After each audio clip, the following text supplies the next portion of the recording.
chasing the wind all over the world has put me in a lot of different places and learn a lot about different kinds of weather and wind, and that all applies to kites. It's very important to put yourself in a little bubble and design for one area and not really have a really good idea of what's going on in the world. So I think that's kind of important for the RPM, is all the kites actually, that they work well everywhere. There's places that are pretty fun and decent, but there's a lot of places that aren't so good. But they bring out all the bad qualities in kites. The kind of things that you need to really address. With some of this knowledge, it helps kites evolve. And the evolution of the RPM started, that kite started probably in 2006. I started working on it, and I had a couple versions that I really liked, and it wasn't until probably 2008 that I really started getting it pre-dialed.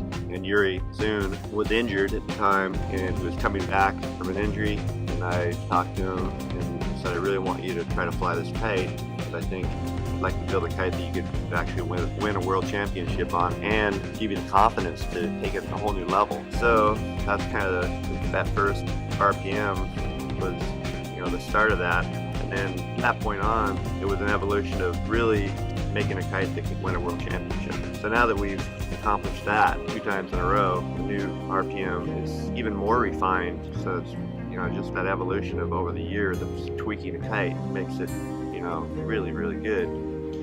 If you live the day in a life of R&D tweaking kites, you'd be pretty blown away that little subtle adjustments can make all the difference. You can have 20 kites that look exactly the same and go, well, they didn't change it, and they're completely different.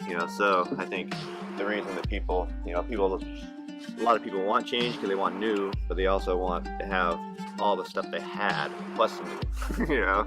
They don't want to lose what they had. So that's the biggest goal, is to make a kite that has all the qualities of the old kite, but it has some benefits in the flying characteristics that benefit it in the big picture for the next generation. So that's kind of, I think, where we're at with the RPM now. It's still evolving. I still think it's a great platform with 3 struts. It's probably the most copied kite on the market right now, so that's a great thing to know that it's in a good platform. It was a leader of that. There's a lot of other 3-strut RPM looking kites on the market. I mean, it's pretty much the norm. It's like having a shortboard or something. It's like it's becoming a standard, and it's a standard that's it's a good platform for kiteboarding. And we ride all the other brands just to kind of see where they're at, and I think we're very ahead with the RPM still, because everybody's kind of copying this platform. I think, not to knock that they're bad kites or anything, they're awesome kites, they're on a great platform, but I think they're missing a few key ingredients because they're jumping on late in the game, and the key ingredients really is the differential bridle. That was the magic discovery that we found on the early kite through all the testing, was that bridle system turned it on. If you have too many pulleys at the front of your kite or pulleys at the rear, you have less and less input going directly from you to your hands. And that's why a sea kite is just 4 connections straight to your bar, the most raw connection. I mean, that's kind of what slingshot kites are known for. It's their feel and preciseness, and their build, of course. I don't know, if you fly a bunch of other kites in the market, RPM copies, you'll find 2 big differences. Slingshot RPM is very precise, and it has very intuitive feel at the bar, so where that kite is all the time.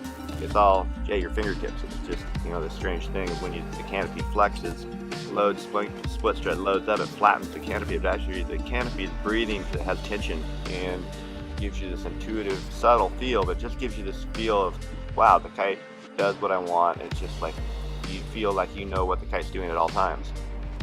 I think that it's just been, evolution of a really great platform that's, finally kind of at its peak, but it's not a platform that you're going to abandon for new.